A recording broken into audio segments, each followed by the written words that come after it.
꽃들에게 희망을이라고 하는 이 어른들을 위한 그 동화를 아마 여러분 읽어보셨는지 모르겠습니다.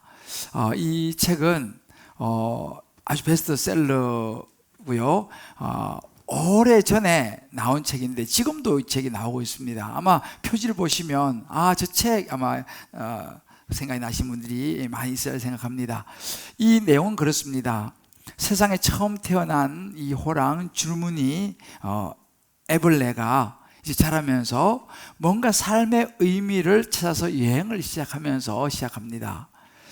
가다 보니까 어느 날 큰 기둥을 만났습니다. 수많은 애벌레가 올라가려고 발부둥치면서 가고 있는 그 기둥이었습니다. 그 기둥을 보면서 그런 생각을 합니다. 야, 저 꼭대기에 뭐가 있길래 저렇게 올라가려고 하지? 아마 뭔가 저기에는 놀라운 어떤 희망이 있는가 봐 하면서 자기도 이제 거기로 올라가기로 마음을 먹고 올라가는데 정말 치열합니다. 서로 막 밟고 밟히면서 또 때로는 어떤 애벌레는 높이 올라가다 떨어져 죽기도 하고 그런 치열한 그런 시간들을 보내며 올라가죠. 그러다가 한 번은 그곳에서 노랑 애벌레를 만나서 사랑에 빠지게 됩니다. 그래서 다시 내려와서 노랑 애벌레와 알콩달콩하게 좀 살다가 그래도 그 높은 곳에 대한 미련을 버리지 못하고 그 붙잡는 노랑 애벌레의 사랑한 연인을 두고 그 사랑마저 포기하고 다시 그 올라가 보지 못한 정상을 향하여 도전해서 올라갑니다. 정말 죽을 힘을 다해서 올라가서 정상에 이르는데 막상 정상에 가보니까 거기는 아무것도 없었습니다. 오히려 삭막함과 허전함과 그곳에 올라온 다른 애벌레들이 말합니다. 여기 아무것도 없다고 절대 말하지 마라.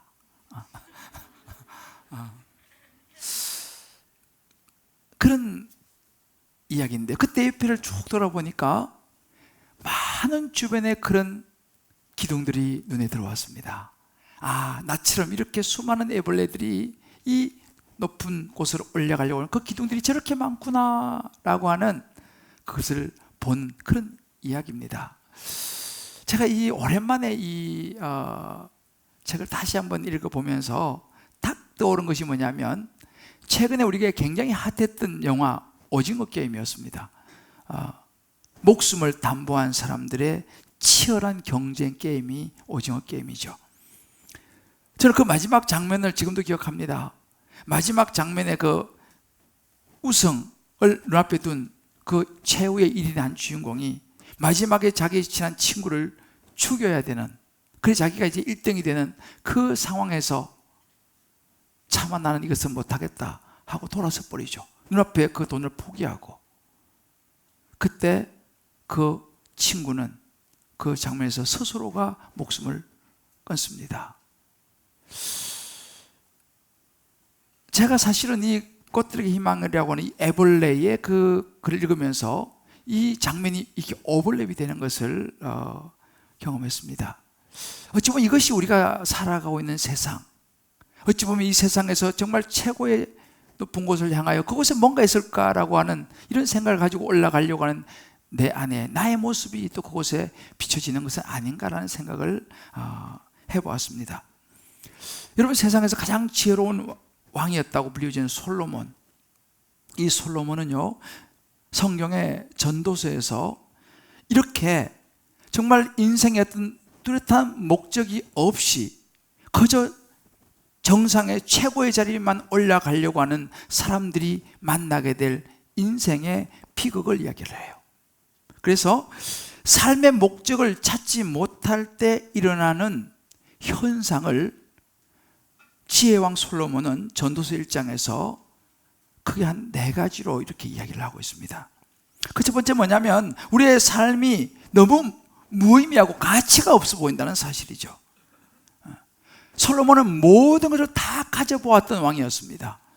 세상의 모든 명예와 권력과 부인도 1000명이나 두는 모든 걸 가졌던 사람, 이렇게 고백합니다. 2절에 보면 전도자가 이르되 헛되고 헛되며 헛되고 헛되니 모든 것이 헛되도다. 4절에 말하기를 한 세대는 가고 한 세대는 오되 땅은 영원히 있도다. 이것이 인생이구나. 그냥 오고 가고. 그러니까 만약에 우리의 삶의 목적이 없다면 밤을 새워서 일하고 먹지 못하고 모으고 자식 공부시키고 하는 모든 애를 쓰는 모든 것이 나중에는 야 이거 뭐지? 무의미하게 느껴질 것이라는 이야기죠. 그 10절에 이렇게 말합니다. 무엇을 가리켜 이르기를 보라 이것이 새 것이라 할 것이 있으랴. 우리가 있기 오래전에 이미 모든 것이 있었다 얘기합니다. 뭐 우리가 가지고 있는 모든 이 명성 또 뭐 새로운 기록을 막 갱신하고 세우고 하지만 그 기록도 머지않아 또 깨질 것이고. 여러분 아마 동창회 뭐 초등학교나 뭐 중학교나 동창회 가보신 분들은 아마 그런 걸 느꼈을 거예요. 한때는 그렇게 예뻤던, 한때는 그렇게 잘생겼던 친구였는데 만나보면 그 예쁜 얼굴이 어디론가 없어지고 얼굴에 주름이 가고 그 잘생겼던 얼굴이 머리가 벗겨져 가지고 그냥 몇가락 남지도 않고 배는 나오고, 야, 참 저 애 예쁘고 저 애 정말 잘생겼는데 야 인생이 이렇게 가는구나. 아마 그런 느낌을 받았을 때가 있으리라 생각합니다. 목적이 없는 인생은 이런 것을 느끼게 된다는 것이죠. 두 번째는요, 삶이 너무 따분해 보인다는 거예요. 목적이 없으면요. 오늘 5절 6절에 보면 이런 구절이 있습니다. 해는 뜨고 해는 지되 그 떴던 곳으로 돌아가고 바람은 남으로 불다가 북으로 돌아가고 이리 돌며 저리 돌아 바람은 그 불던 곳으로 돌아가더라. 그냥 순환하고 반복하는 거예요. 아침에 일어나서 밥 먹고 출근해서 일하다가 저녁에 가서 밥 먹고 자고 또 그 다음날 또 그냥 일하러 또 가고 계속 반복되어지는 일들. 인생이 너무 따분한 것이죠. 사는 게 별로 재미가 없는 거예요. 단조로운 것입니다. 늘 피곤하죠. 이렇게 살 필요가 뭐 있나. 어떤 날은 너무 아침에 눈 좀 안 떴으면 좋겠다. 왜? 인생이 뭐 다 그냥 똑같으니까. 여러분 그 오징어 게임에 그 모든 것을 주도했던 그 오영수라고 하는 할아버지가 나중에 그러잖아요. 왜 이러냐? 인생이 재미가 따분해서 내가 이거 한번 해봤다는 거예요. 인생의 목적이 뚜렷하지 않으면 세 번째는 삶이 피곤하다는 것입니다. 8절 말씀에 그렇게 말하죠. 모든 만물이 피곤하다는 것을 사람이 말로 다 할 수 없나니 눈은 보아도 족함이 없고 귀는 들어도 차지 아니하더라. 인생이 피곤하더라는 것이죠. 다 가진 것 같은데 나중에 보니까 없더라는 거예요. 성취가 안 되더라는 것입니다. 그래서 어떤 동기에 보니까요, 어떤 한 사람이 살아가면서 평소에 그 텔레비 채널 있잖아요. 우리는 요즘 뭐 많으니까 32만 5천 번의 채널을 돌린대요. 누가 또 그걸 또 세렸어요 또. 인생이 그냥 여기도 차지 않고 또 여기 돌렸다 또 여기도 이게 안 되더라는 거예요. 그렇게 그게 우리 인생이더라는 것입니다. 쉴 새 없이 움직이지만 성취감이 없더라는 거예요. 네 번째는요, 삶이 통제할 수 없는 것처럼 보이더라는 것입니다. 15절 말씀 보면 이렇게 말합니다. 구부러진 것을 곱게 할 수가 없고 모자란 것도 셀 수가 없다.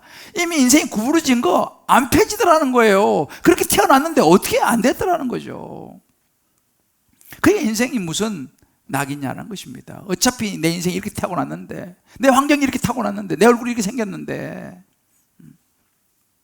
그래서 사람들은요, 이런 상황 속에서 뭔가 삶의 의미를 찾으려고 시도한다는 것입니다. 어떤 시도를 할까요? 어떤 사람들은요, 일에 완전히 몰두합니다. 제가 아는 어떤 분은요, 명절에도 출근을 해요. 누가 나오라는 사람도 없어요. 그냥 나가는 거예요. 하여튼 모든 직장에 모든 걸 올인했어요. 왜? 뭐 특별하게 할 것도 없고 뭐 그냥 그래도 직장에 내가 할 일이라도 있으니까. 그러니까 모든 것이 그냥 일에, 비즈니스에 완전히 그냥 거기서 삶의 의미를 찾으려고 시도하는 것이죠.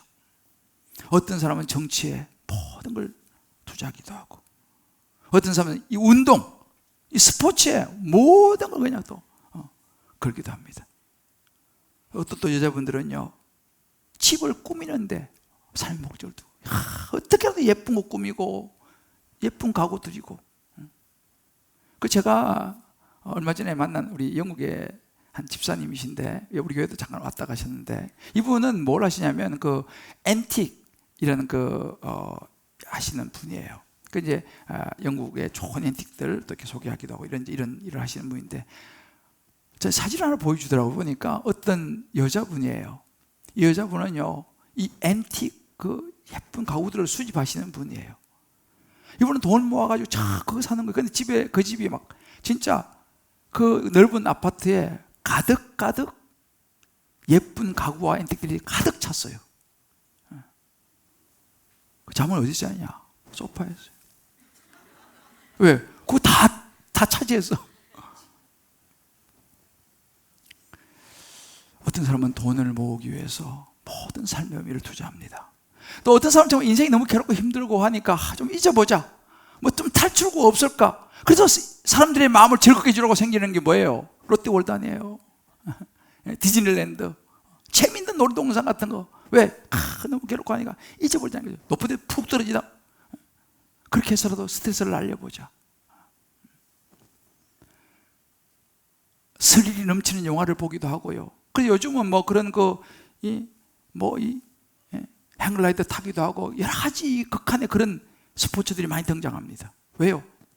스트레스를 날려버리고 싶어서. 뭐 이런저런 취미 생활, 때로는 어떤 사람은 어떤 성적인 것에 탐닉하기도 하고, 어떤 사람은 마약, 요즘 뭐 가끔 나오지 않습니까? 자, 이제 이런 것에 이제 우리가 모든 마음을 빼앗겨 버리면 사로잡히면 우리를 가리켜 중독이라고 그러죠. 중독. 여러 가지 중독이 많습니다.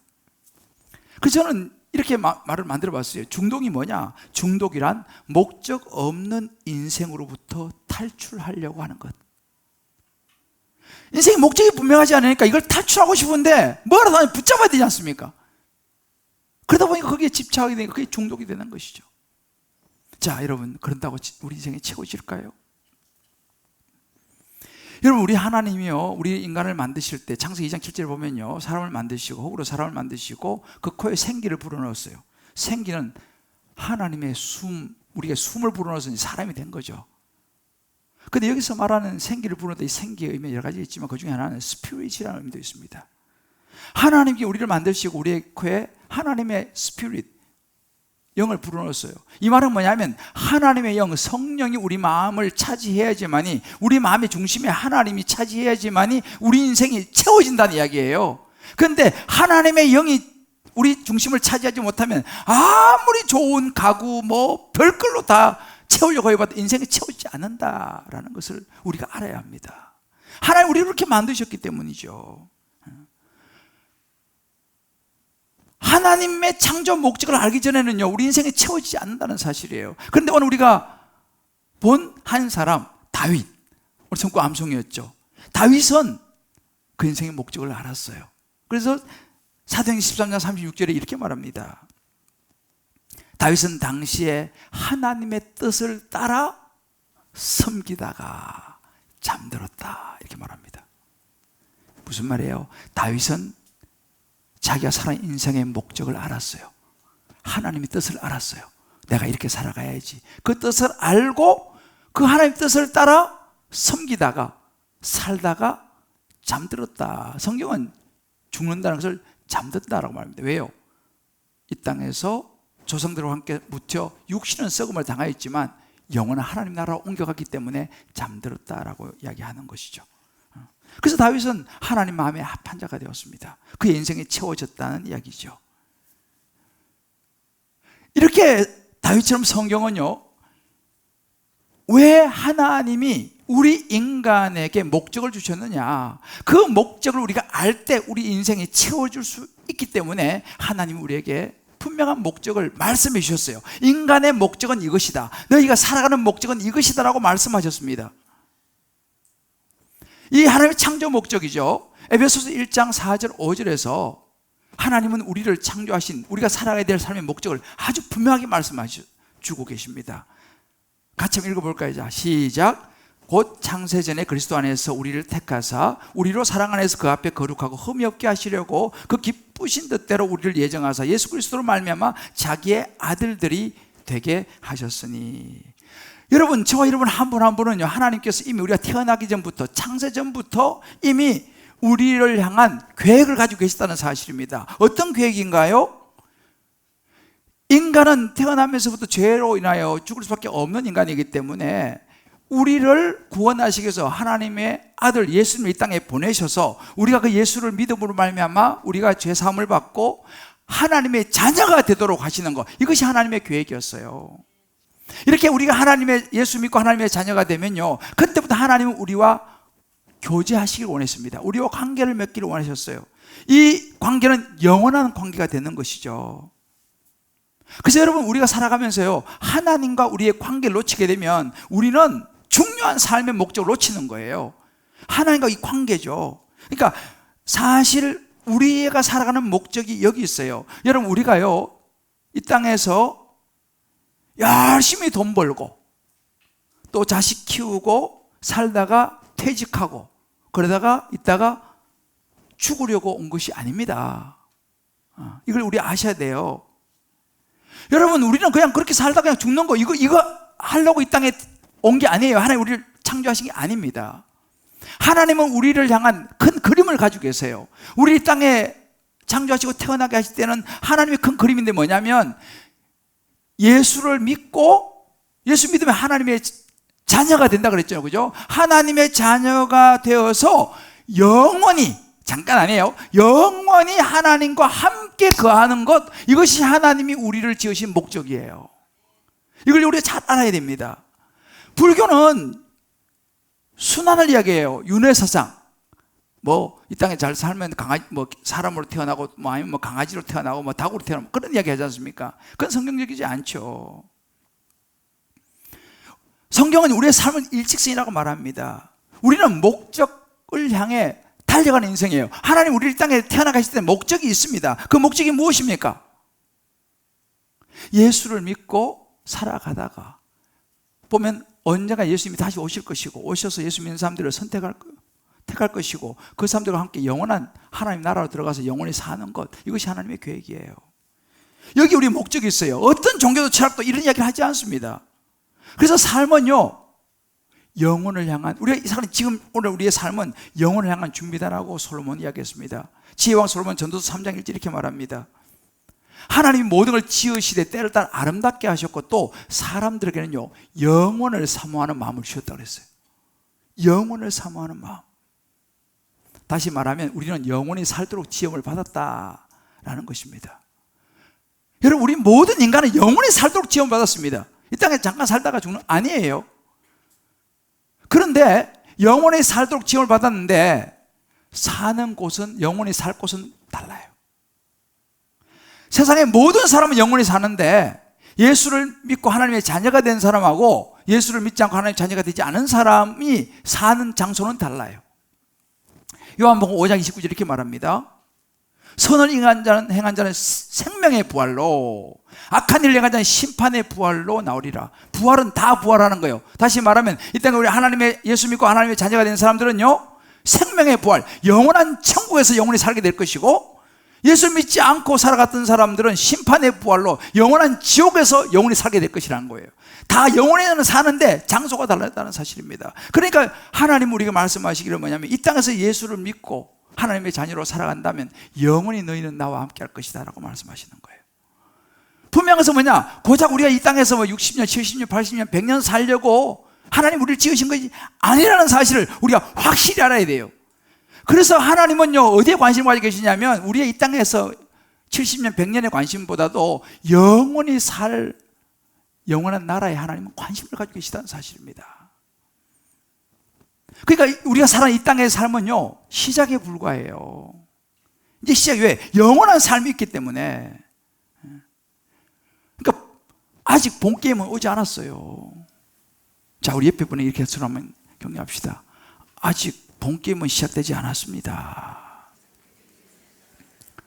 영원한 삶이 있습니다. 자, 그러면 우리가 어디에다 초점을 맞추며 살아야 될까요? 그렇죠. 맞습니다. 영원한 삶에 초점을 맞추고 살아야죠. 답은 쉽게 나오는 것입니다. 자, 그러면 이제 오늘 제가 여기서 우리의 초점, 영원한 삶에 초점을 맞춰야 되는데요. 이 영원한 삶을 초점 맞추기 위한 준비를 해야 되는 거예요. 왜? 그곳에서 우리 삶이 영원한 삶이 있기 때문에 여긴 잠깐 머물다 가는 것이고, 어떻게 준비할 것인가를 제가 한 세 가지 간단하게 말씀드리고 오늘 말씀 마무리하려고 해요. 그 첫 번째는요, 예수님을 알아야 합니다. 여러분, 세상이 모두 하나님이 창조하셨어요. 세상은 하나님이 다 사랑하시죠. 그렇지만 다 하나님의 자녀는 아닙니다. 우리가 아이들을 아무리 좋아한다 하더라도 모든 아이가 내 자녀는 아니지 않습니까? 내가 낳은 자식이 내 자녀죠. 마찬가지예요. 하나님 세상을 창조했지만 다 사랑하지만 모두 하나님의 자녀는 아니에요. 그러면 어떤 사람이 하나님의 자녀가 되느냐? 딱 한 가지예요. 저는 하나님의 가족이 되고 싶습니다. 하나님의 자녀가 되고 싶습니다 라고 말하는 사람이에요. 머리로 이해하는 사람 말고 예수님과 하나님과 관계를 맺는 사람이에요. 그래서 성경의 유명한 구절 있죠. 요한복음 1장 12절을 보면 영접하는 자고 그 이름을 믿는 자에게는 하나님의 자녀가 되는 권세, 권리를 주겠다 이렇게 말씀했어요. 아무나 하나님의 자녀가 된 게 아니에요. 예수님을 받아들이는 사람, 나를 십자가에 죽으시고 부활하신 예수님을 내가 믿기로 작정하고 받아들이는 사람, 이 사람은 하나님의 자녀가 된다. 그리고 하나님의 자녀가 된 사람은 영원히 하나님과 가족이니까 영원히 하나님과 함께 천국에서 살게 된다. 하나님 말씀하세요. 그러니까 가장 중요한 영혼을 향한 준비는 예수를 내가 알고 믿는 거예요. 그리고 하나님의 자녀가 되는 것인 줄 믿으시기를 바랍니다. 그런데 중요한 것은 뭐냐면요, 하나님과 관계가 좋아하지 않습니까? 관계를 맺지 않습니까? 예수님의 영접함으로. 그런데 하나님과 관계를 맺는 건 우리가 이 땅에 살면서 사람과 관계를 맺는 것도 비슷해요. 여러분, 우리 생활에서요, 부부가요 서로 사이가 좋으려면은 어떻게 됩니까? 아무리 바빠도 같이 밥도 먹고 같이 대화도 하고 때로는 뭐 영화 보러 가기도 하고 때로는 뭐 산책도 같이 하고 시간을 보내야 되는 거예요. 같이 어려운 문제 놓고 그냥 같이 고민도 하고 이런 것이 있을 때 부부가 관계가 좋아지는 것이죠. 그런데 부부긴 부부인데 일주일에 말 한마디도 잘 안 해요. 뭐 무슨 그 코미디 코너가 있잖아요. 대화가 필요해. 밥 먹자. 끝이에요. 자자. 끝이에요. 여러분, 그러면 관계가 맺히지 않는 거죠. 우리는 관계를 서로 위해서 시간을 내고 함께 보내는 그런 시간이 너무너무 중요합니다. 우리가 마찬가지예요. 하나님과의 관계도 마찬가지예요. 내가 하나님의 자녀가 되는 것으로 끝나는 것이 아니라 하나님 교제를 해야 되는 거예요. 시간을 내야 되는 거죠. 주님과 때로 대화도 하고요. 어떻게 가능합니까? 그래서 우리가 성경을 보는 거예요. 성경을 읽으면서 하나님과 대화하는 거죠. 하나님 마음이 여기 적혀 있으니까 연애 편지를 읽듯이 읽으면서 하나님이 내게 이런 말씀을 원하시는구나. 이게 하나님과 교제하는 거예요. 이렇게 해야지 우리의 교제가 깊어지는 거예요. 그래서 우리 10월, 11월, 12월 3개월 남았지 않습니까? 여러분들 한번 그런 결단해 보세요. 내가 이번에 3개월 동안 신약 성경이라도 한번 읽어봐야겠다. 왜? 주님과의 시간을, 관계를 가져봐야 되니까. 그렇게 한번 결단해 보시길 좋고, 안 되면요, 마태, 마가, 누가, 요한 사복음서라도 내가 이번 3개월 동안 한번 읽어봐야겠다. 이게 하나님과 관계의 시간을 가지는 거죠. 그럼 하나님과 관계가 더 깊어지는 것입니다. 또 하나님과 관계가 좋아지려면 특별한 시간이 필요한데 뭐 어떤 특별한 시간이냐? 특별히 기도하는 시간이 필요해요. 기도. 그래서 저는 이번에 우리 교회에서요, 하나님과 특별히 기도하는 시간을 준비를 지금 하고 있습니다. 한 주 후에 우리가, 여러분들 들어오면서 이거 다 받으시죠? 여리고 기도행진 이 카드 다 받으셨어요? 한번 이렇게 흔들어 보세요. 다 받으셨죠? 이것이 뭐냐? 하나님과의 관계를 특별히 가지는 일주일 동안 기도 시간을 갖는 거예요. 여기 안에 보면요, 중보 기도 제목이 일과에 쫙 있어요. 이제 일주일 동안 한 주 후에 10월 3일부터 월요일부터 토요일까지 여기서 잠깐 기도하고 그 새벽에 나가서 우리가 기도하면서 행진하는 시간을 갖습니다. 그런데 여기 보면 기도 제목이 있고 오늘 여러분들이 가져가셔서요, 이번에 특별 기도 기간 동안 내가 하나님 앞에 기도하고 싶은 제목을 적으세요. 미리미리 일주일 동안 기도하시면서 적으시고 이거 가지고 이거 들고 일주일 동안 기도하는 거예요. 새벽에 나오셔서 아까 그 우리 광고 때 봤죠? 기도 행진하면서. 왜요? 특별한 기간을 갖는 거예요. 여러분, 모세가요, 뭐 집에서 기도하면 되지 뭐. 맞아요, 집에서 기도하면 됩니다. 근데 모세가 사명을 받고 하나님을 만날 때는 시내산 꼭대기에 올라갔어요.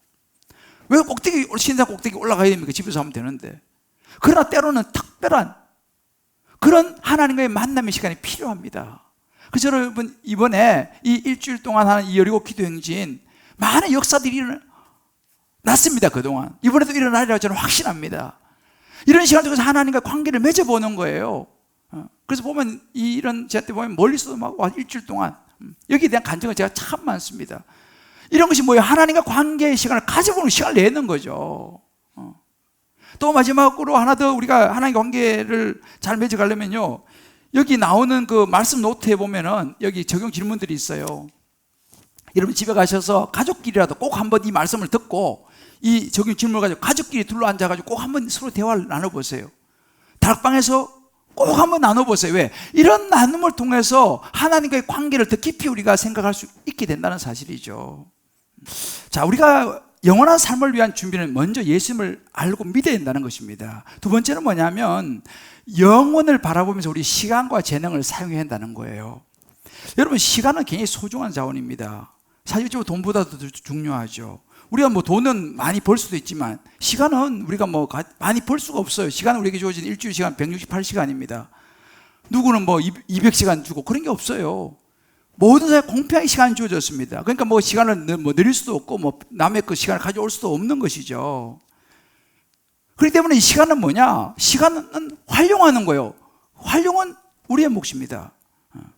그러니까 여러분 보세요. 앞으로 우리가 영원한 하나님 나라 가서 살게 될 영원한 시간, 그 시간은요, 오늘 우리가 이 땅에 살아가는 이 시간을 어떻게 활용했냐의 결과가 앞으로 영원히 살게 될 시간에 나타날 것이라는 사실입니다. 그러니까 사단은요, 그걸 막으려고 하는 것입니다. 왜냐하면 우리가 이 땅에 살면서 중요하지 않은 일에 마음을 다 빼앗겨가지고 정말 중요한 영혼을 위한 시간을 못 보내게 만드는 것이 사단인 거예요.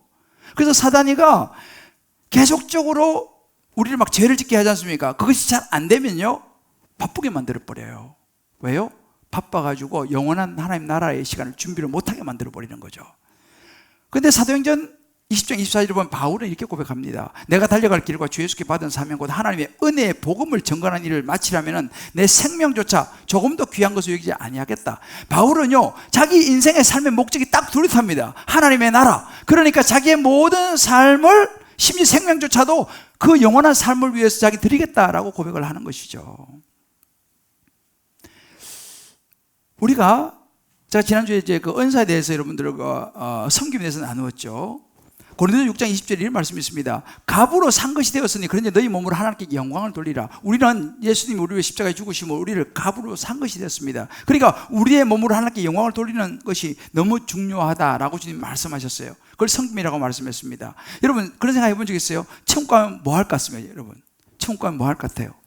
일단은 둘러앉아 맛있는 거 먹고 그냥 재밌게 기쁨을 누리고 또 하늘을 막 날아다니고, 그죠? 천국이니까 아마 그런 생각을 할 수 있는데, 물론 뭐 그런 부분들도 있겠지만은 사실은요, 천국에서 분명하게 우리가 할 것은 뭐냐면 섬기는 일을 하게 될 것이라는 것입니다.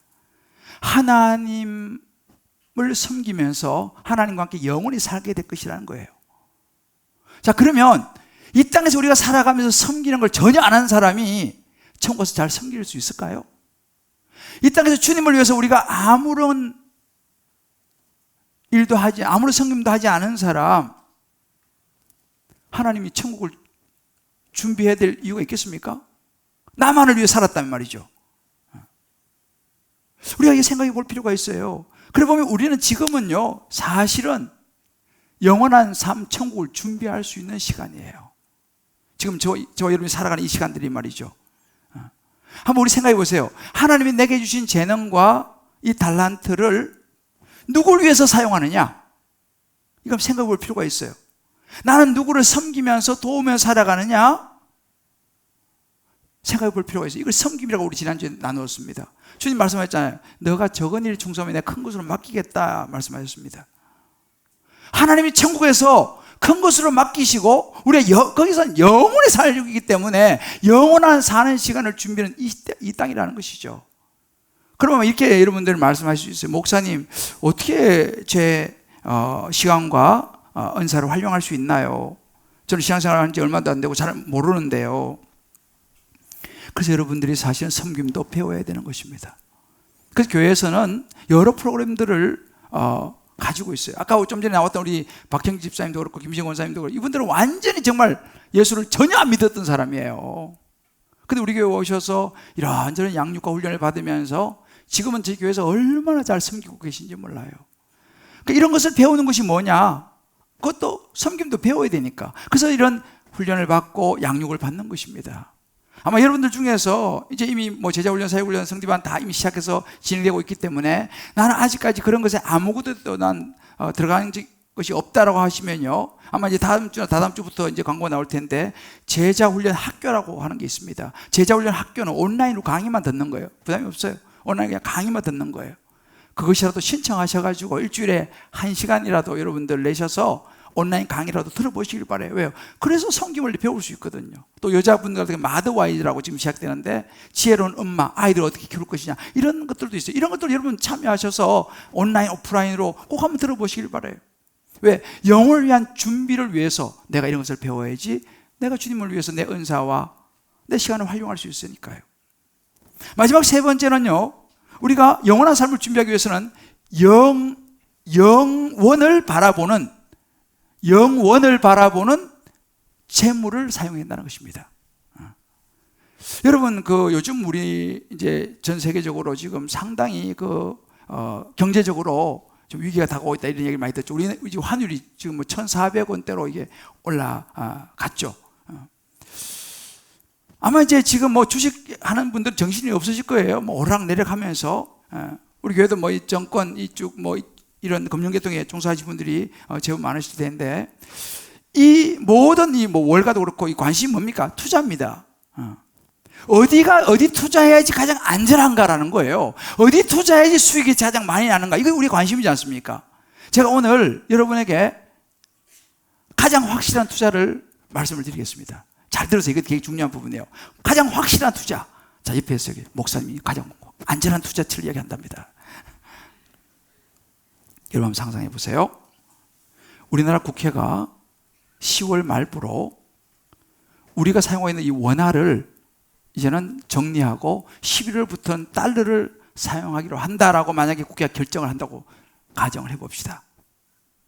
이제 11월부터는 우리 원화는 더 이상 못 쓰는 거예요. 자, 그러면 여러분 지금 뭘 하시겠어요? 그렇죠. 빨리 달러를 바꿔야죠. 내가 10월달 쓸 수 있는 것만 원화로 남기고 나머지는 하여튼 최대한 다 해가지고 달러를 빨리 바꿔야 되는 거예요. 왜? 11월달 되면요 더 이상 원화는 아무 가치가 없어요. 종이 조각이니까. 예수님께서 우리의 삶에서 이런 화폐가 바뀔 때가 온다고 말씀하세요. 언제요?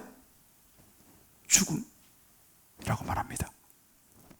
여러분 시기만 다를 뿐 우리 모두는 이제 이 땅에서의 죽음이라는 것을 맞이하게 될 텐데 그러면 우리가 딱 살아있는 동안은 우리 가진 모든 소유, 우리 모든 화폐, 물질이 사용 가치가 있어요. 그죠?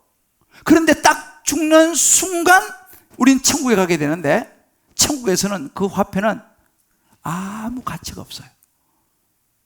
천국에서는 그 돈, 원화를 쓸 수가 없어요. 그럼 우리가 해야 될 게 뭐냐? 지금 우리가 해야 될 게 뭐냐면 이 땅에 있는 내 가진 모든 이 물질 화폐를요 빨리 천국 화폐로 바꿔놔야 돼요. 바꿔놓으면 거기서 쓸 수 있으니까. 이것을 성경은 재물을 하늘에 쌓아둔다라고 이야기를 해요. 자, 어떻게 그러면 이게 가능합니까? 디모데후서 6장 17절 이렇게 말씀하십니다. 내가 이 세대 부한자들을 명하여 마음을 높이지 말고 정함이 없는 재물 소망을 두지 말고. 왜요? 이 재물은요 이 땅에서만 쓸 수 있지 천국에서 못 써요. 거기에 소망을 두지 말고 오직 우리 모든 것을 후히 주사 누리게 하시는 하나님께 된다라고 이야기합니다. 저는요 가끔씩 그런 생각을 해봅니다.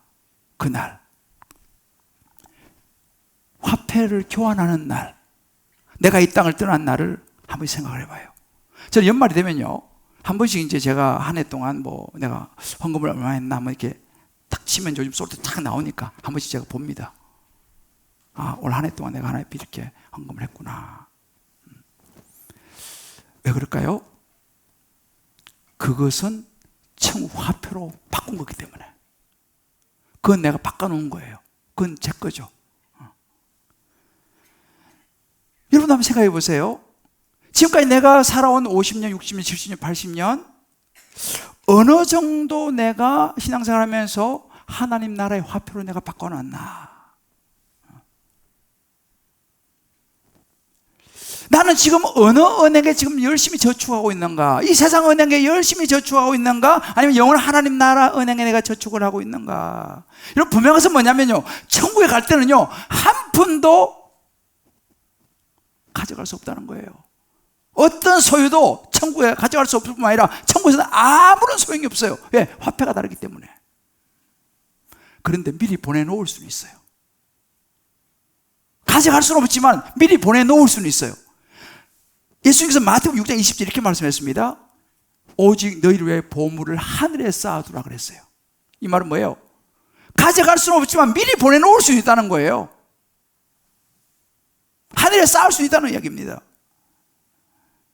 누가복음 16장 9절 이런 구절이 있습니다. 내가 너희에게 말하니 불의의 재물로 친구를 사귀라 그랬어요. 여러분 이 불의의 재물이 뭘까요? 천국에 가져갈 수 없는 돈, 천국에서는 통용이 안 되는 화폐, 이 땅에서 쓸 수 있는 이 돈으로 친구를 사귀라. 그러면 그 재물이 없어질 때에, 화폐가 바뀔 때에 그들이 너희를 영주할 처소로 영접하리라.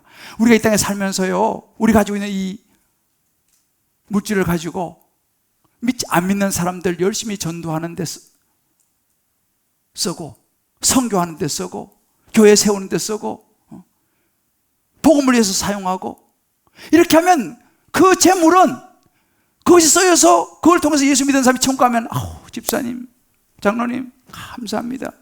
제가 우리 집사님 때문에 제가 이렇게 예수 믿게 됐습니다 라고 말할 거라는 거예요. 이것이 가장 확실한 천국에서의 보물이고 미리 천국의 화폐로 바꿔놓을 수 있는 것이라고 성경은 우리에게 이야기해 줍니다. 그래서 여러분 우리가 11조도 하고 성경헌금, 구제헌금, 오병이어 우리 다음 세대에서 하고 작정하고 다 하지 않습니까? 여러분 왜 이런 이야기를 드리냐면요, 하나님 말씀에 우리가 이 땅에서 화폐는 천국에서 통용이 안 되기 때문에 미리 천국에 보내놔야 되기 때문에 여러분 영원한 삶에서 우리가 누리기 위해서는요 이것이 너무 중요하기 때문에 제가 이런 말씀을 여러분에게 드리는 거예요. 주님 오늘 그런 것을 말씀하고 있습니다. 영혼을 위해 준비할 수 있는 시간은 이 땅에서밖에 없다니까요. 사랑하는 성도 여러분, 우리가 이 세상을 살아가는 목적이 분명해야 돼요. 나 왜 살지? 나 무엇을 위해 살지? 여러분 생각해 보세요. 나는 내일을 준비하면서 사는가? 이 땅에 떠나면 모든 화폐가 다 바뀌어버리는데 그때 나는 천국에 미리 바꿔놓은 화폐가 내게 있는가? 사람들이 이런 얘기하면 웃을지 몰라요. 왜? 영원한 하나님 나라를 모르는 사람들은 이 말이 안 되는 이야기이기 때문에. 그러나 여러분 그렇지 않습니다. 영원한 하나님 나라는 있습니다. 힘들지만 우리 자신을 들여다볼 수 있어야 돼요. 나의 모습을 볼 수 있어야 합니다. 꽃들에게 희망을이라고 하는 그 책에 서두에 말씀드렸죠. 그 뒷부분을 보면 이렇게 끝납니다. 그 줄무늬 애벌레가 정상에 올라가서 보니 아무도 없었거든요. 고민합니다. 어떻게 해야 되나? 내려가자니 남들이 나를 뭐라고 말할까?